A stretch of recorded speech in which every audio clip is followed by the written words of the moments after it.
Welcome to the Chiropractor's Edge. I am your host, Dr. Jake Hansen, and we have with us the VP for Institutional Advancement at Sherman College of Chiropractic, the premier chiropractic college of the world, Jillian Farrell.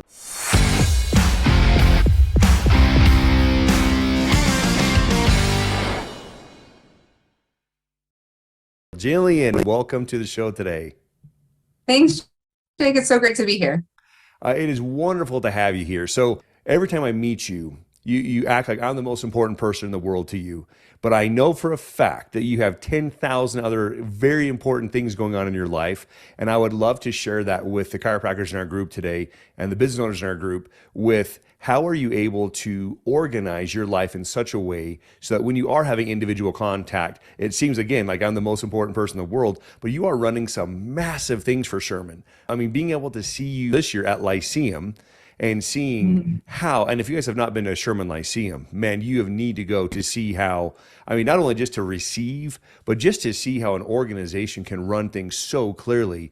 And I walked around every corner saying, oh my gosh, that's a genius idea. Oh, that's a genius idea. Oh, that's a genius idea. And to see how it all moved so, what seemed on my side, so flawlessly. So I would love to talk about how to create events for us. So a lot of chiropractors in our group, you guys do events for your practice, events for your businesses. And I would love to share some of the organizational skills that Jillian has mastered in relational capital, team building, and being able to literally pull off an event. And you guys have a huge one coming up here. Tell us what your next big event is, which is massive. Yeah, so next year, Sherman College will be celebrating our 50th anniversary. We'll be open for that amount of time. We're also going to have, we're in the process of selecting a new president. So that is going to be big for us in 2023. But the big event where we're going to celebrate all of those things together will be Lyceum 2023, May 4th through the 6th here on our campus in Spartanburg, South Carolina. We'll be having a presidential investiture where we install our next president, as well as alumni events and fundraising evenings, and just kind of celebrating our past, but also being excited for our future. So it's a really fun time for us right now as we plan all those things. That is absolutely amazing. So when you first joined the Sherman family, did you know that this would be one of your skill sets or one of the things that you would be helping with to run? And would you know, if looking back, did you know that this is where you would be? I have an interesting answer to that. So no, I did not know I would be here. However, I probably should have known that. When I was a student here, I was our student leader, volunteer leader for Lyceum. And so I was involved in the committee, kind of saw it from a student perspective, how it was organized. When I came back to the college, I didn't start in that position, but found my way there. So I think I probably should have known that that's where I would end up.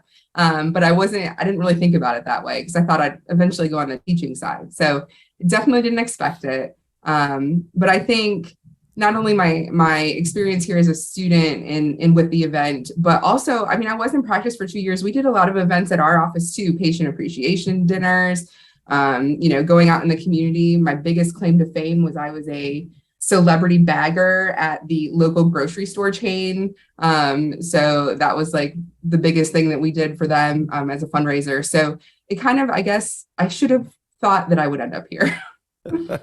That's amazing. And so one thing that I would love if you would share is, obviously when it comes to creating an event, there's so many factors involved. You can't do it all yourself. You have to have the right people on board. We always have to think of the give before the get. We see a lot of people that say, oh, well, I want to do an event so I can get this and I can receive and I can have, which then starts creating content that your ideal client, that your ideal perspective or prospect does not even want. And Sherman has very much vetted what is it that chiropractors want? What do we need? Sticking to your core values and the core values of protecting chiropractic, but also with getting the right people that we want to hear from, getting the right systems and tools that we need to implement into our practices. So you guys have put the give before the get. So one of the big things that when creating, obviously Lyceum and with everything that you are able to do on your side, tell us some of the amazing things that you guys have developed to give value and give what people are actually asking for before you put the get in there. Because obviously Sherman needs good people, good students, being fed to them consistently, but you always put the give first. Tell us about that. Yeah. Especially when it comes to like our events that are community focused, or it's the chiropractic community. It could be our local community here. We really think and are really our relationships with the people who would be coming to these events is incredibly important. I have so many friends in different decades of their time here at Sherman College that kind of act as a sounding board and a little secret tip line for me, so that when I'm crafting an experience, I do so with them in mind, making sure that all of the little touches are what they would make the experience what they're looking for. So whether or not that's just, creating a speaker schedule is actually pretty difficult, because some people are super into technique, other people are into sciencey things. Plus there's all the stuff that you have about running a business.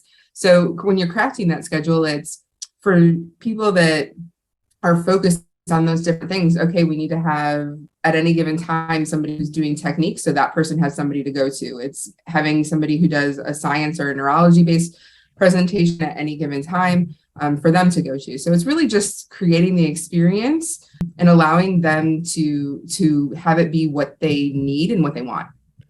So basically, reverse engineering it is pretty much what you just masterfully just shared. That is key. The capital of today, as we give this podcast, is relational capital. That is the key. And we've always heard it's not what you know, it's Who you know. who you know. 100%.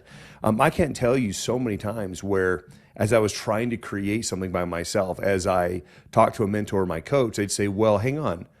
What you're trying to do has already been done. Let me actually connect you with Dr. So-and-so who does this pretty much every day masterfully. I'm like, oh, really? Oh, yeah, and he has 23 offices. Oh, well, yeah, that would be great for me to understand that. It's so critical to understand not only what is it that your ideal client wants. So many of us create content. As we're creating social media stuff, we create it around something that we thought was kind of interesting. And I'm not talking about truths of chiropractic, things that people need to understand. Because again, there is such a muddled up mess of confusion about what chiropractic is and what chiropractic isn't. And that's why we only give and donate our money to Sherman. I didn't go to Sherman. I went to another school, but Sherman has earned our trust. I'm not talking about those things. I'm talking about when it comes to truly creating content, you have to be able to create immense value. And that value then it goes into creating relationships. So you've been able to rub shoulders with some incredible people, and I feel the same thing around you. As you're an incredible person we get to rub shoulders with when we get to see each other. What are one of the keys to your success that you have found twofold? One, Jillian, number one, with creating your team at Sherman. How do you find the right people for your team? And then how do you find the right people that then put value in front of the people that you want to add value to with like Lyceum? So my team, gosh, a lot of people ask me this question because it seems that I hire really well. My teams have been super great when people have been with me. There's one thing that I continually look for when I'm growing the team, and that is their attitude. So they could have maybe not the experience that I'm looking for, but their can-do attitude, their desire to learn, their desire to, hustle, whatever that might be, and understanding that is what takes us super far. So that is probably the biggest component. And my second biggest component, I care about them as individuals. So that's great that they come and work for Sherman College, but I care about them as an individual and getting them the skills that they want. Maybe Sherman College isn't the end for them, and that's okay. We can use their talents while they're here. We can grow them so that they can eventually reach where it is that they want to be. So I think that that's probably the keys to my teams, is those two things. And then when it comes to building those relationships with folks outside of here, it all comes down to like mutual love, right? So whether it's chiropractic, whether it's Sherman College, maybe it's a technique, maybe it's a political piece of the profession. It's connecting with people on a similar feeling or interest and showing them how Sherman College really is their school that's fighting for what it is that they want to fight for. So being able to connect with people on those levels, and they connect you with other people who are on those levels too. So it just kind of works that way. As you put more into your relationships with those people, more comes back to you. Wow. So, okay, I want to break that down. I love that. So pretty much in number one, you basically said, would it be fair to, if I summed it up, to say you hire people, not roles? Yes. Okay. That is critical, you guys. Look at her massive success. Again, you guys, if you've never been to a Lyceum, if you've never been to Sherman, take me up on it. Go out to an event. See what Sherman is all about. Now, many of you here do. Many of you here have gone to a school that you no longer support. I'm grateful for my education. I'm grateful for my instructors. I'm so really dear friends with many of my colleagues there. But the principals of my school no longer share chiropractic. It's completely different now. But she shared that hiring people before roles, that is critical. When you have, we hired a patient this year who I said, oh my gosh, you would be incredible. Like, you have this skill set, you have this skill set. So we created a role called our patient concierge, where she basically goes through and she studies who people are before they come to see me. So she says, okay, Dr. Hansen, so this person's not only an attorney, they're a judge. And they're a retired judge, and they've done X, Y, and Z. They love these drinks. They love to golf here. They have 3 kids. Here is their most important thing. So, but that was her skill set. We found that she was so good at people connecting and doing research that we created a role around her skill set. And then I love what you said. It's caring about the person. The number one thing we hear consistently, people do not leave businesses, they leave people. Yeah. Bessie, I loved my job, but my supervisor, I couldn't deal with him or her. I couldn't deal this. It was such drama. I was always attacked. I was always never appreciated. But being able to truly go back to basics and showing them their love. Number 2, when you talked about having mutual love with and finding a mutual love that you have with someone that you want to speak at an event or come teach at an event is so important. So if we look at Damon John of Shark Tank, he's the clothing designer, multi billionaire now, super smart guy. Well, if you want to get him on a podcast or to speak for you, it's going to be pretty dang near impossible, or it's going to cost you an arm and a leg. Do you know what's really important to Damon John? It would blow your mind. I don't know. Why does coffee sound familiar? I don't know. That's probably, but I know people who know him, right? I know. His is bees. Really? Bees. He likes to save the bees? Save the bees. That is his thing. And so if someone gets on and says, hey, we're doing a little charity here, we're doing a local awareness to save the bees, he will go on a TV show, a radio show, a podcast to save the bees. Right? Yeah. But for some reason that hit his heart. So you have to find areas of intersection of common ground. Now, some people say, oh, that's my passion. Well, guess what? You can get connected to Damon John. We had another experience where, a friend said, hey, how do I want to get connected with this billionaire because I have a great business idea. I said, well, you need to connect with the people that take care of the people that he cares about most. So he actually studied his family because they live a lot of life on social media. And he was able to find what his wife loves, what his kids love, and then he was able to get them like a private tennis lesson with this person that they all love. He got the kids like these tennis rackets. It was a big deal, and that billionaire cried. He's like, "You took care of my family. Like no one takes care of my family. Like this was amazing. How can I help you?" But the point is finding those areas of what do they care about. Does it align with what I have, and then we can make that. We can then find common ground in that.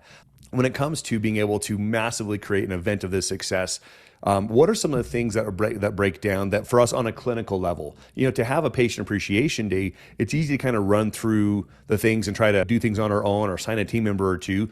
But you're huge on collaboration. You're huge on, when you guys have a vendor room, you don't just let anybody in there. You guys have vetted some of the very best people that's a huge part. I build my practices, I build my businesses off of events like that. I partner with people who protect the mission. I partner with the people who have my vision to protect my mission as well. How do you guys go about vetting the good people like that for your events and for your school of who you'll recommend? A lot of our supporters are, not only do they have mutual interests or the same mission and really values that we do, But they're people that we work with on a semi-regular basis. One of those people, whether it's, we just had a company do really good things for us. We got new tables in our clinic. They were super helpful for us. So, we love working with them. They come to Lyceum every year. Our alumni work with him too. So like, it was a very natural thing to go to him first and be like, hey, what can you do for us? So he knocks it out of the park, and now we have beautiful new tables in our health center. So it's really just finding those people that do have the same values you do and want to work towards basically enhancing the Sherman experience and supporting our alumni. And so, again, you hit that same principle. It's finding the same core values, finding those same things. Because you guys, just because you can monetize something, it doesn't mean you should. We have sponsors that approach us pretty consistently. Hey, we want to sponsor you. We want to give you $1,000 a month, and we want to do this, and we want to do this. It's not just about the money, because if you are willing to take any form of money from anywhere, your values are going to get compromised. What I have found is that it is critical to have a vision. You need to envision what you are doing. But if your mission is weak, your vision will crumble and fall. You need to have a strong mission and people around you to help that, because money will come, and money's going to come, and it's going to come, it's going to come. That's where chiropractic gets diluted. That's where chiropractic changes, when people say, well, hey, what's the big deal about prescribing drugs? Like, what's the big deal? Because, man, my patient hurt. I was talking to a colleague the other day. He's like, I had this patient, man, everyone's getting car accidents and people are getting injuries and they hurt, man. Like, I want to help them out of pain, and it was a different perspective. Like, dude, you got a big heart. You got a great heart. Set up another business, set up a pain clinic, but it's not chiropractic. That's not what we do here. Yeah, say set up another business. If you want to do that, you could do two things. Yeah. Right? This is not chiropractic, right? But that's how you develop long-lasting relationships that not only bless the school and blesses the lives of your students, and in turn blesses my life, because I'm able to find the right people to support my vision and, again, my mission, which only helps me get where I want to get absolutely faster. And we turn people away. Like, I wish I could tell you the amount of people that want to come here and we turn away. So like, it's a usually wait list to get into, especially Lyceum, for vendors.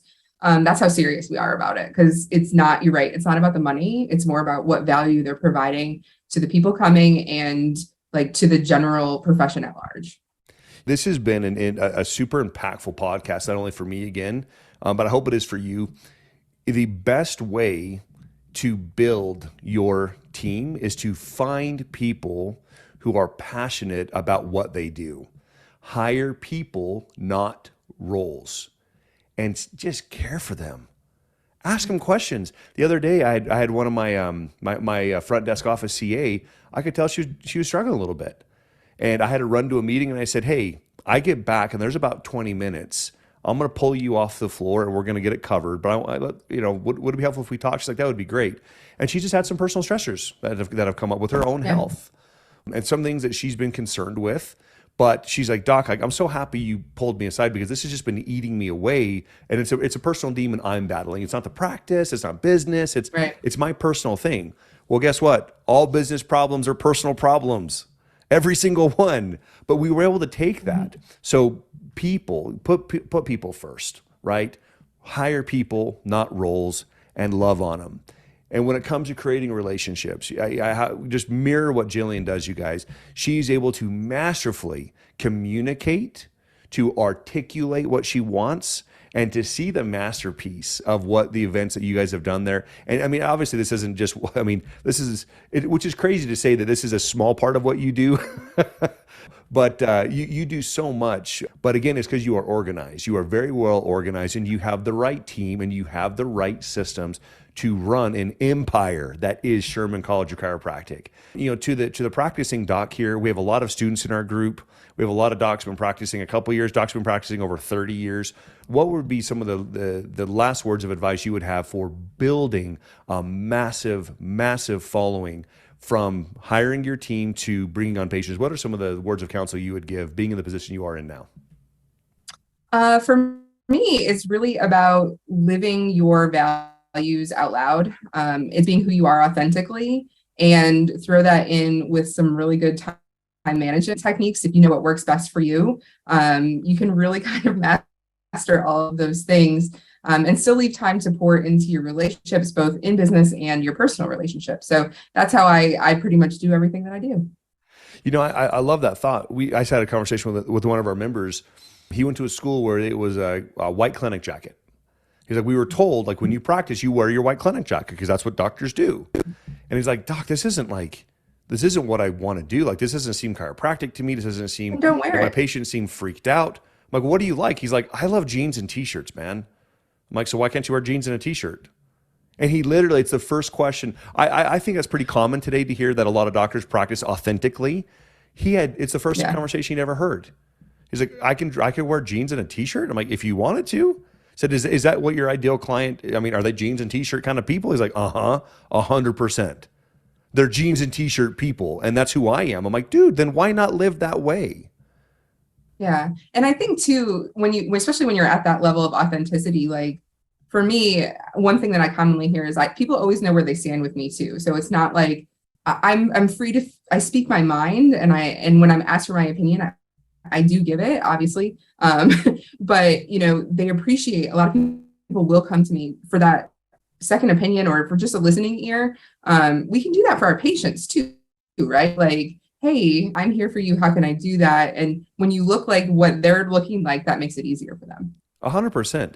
And being able to share. So we have a lot of docs in our group that are very religious, and I live my faith in my practice. We'll play Christian music in our practice. And it doesn't mean if someone comes in and doesn't necessarily share that value that they feel alienated. Everyone feels it. We constantly hear that people say, Doc, I feel so accepted here. It all comes with us living authentically first. Wow. Yeah. What a powerful concept. That is easy to say. Be authentic to what you believe. Easy to say it, but to see, like I love that I can see your cross. I love that I love that when you and I can talk, you can share some personal things, but you can also get down to business and say, all right, here's what we need. Here's where we're going. This has to happen. Here's deadlines. That all comes with being able to be authentic to who you are. Jillian, thank you so much for being on today. You guys, I hope you have found tremendous value. Please, if you have not had an opportunity to meet Jillian, please meet Jillian. She's on social media, and I can't wait to see where the future goes. If you want to give back to Sherman, reach out to us, you guys. Reach out to me or Jillian. Put a message down here below, and we'll put you in contact. Please send your students to Sherman. When you have prospective students, all they need to do is get into Sherman's door. Get into Sherman's door. Just get them there, and Sherman will do the rest. Sherman will allow them to see what is their true potential, and Sherman will bring out their very best. And I can't wait to see where the future goes. So thank you so much, Jillian, for being on today. We love you guys. We love Sherman, and we can't wait to talk to you in the future. Absolutely. Thanks for having me.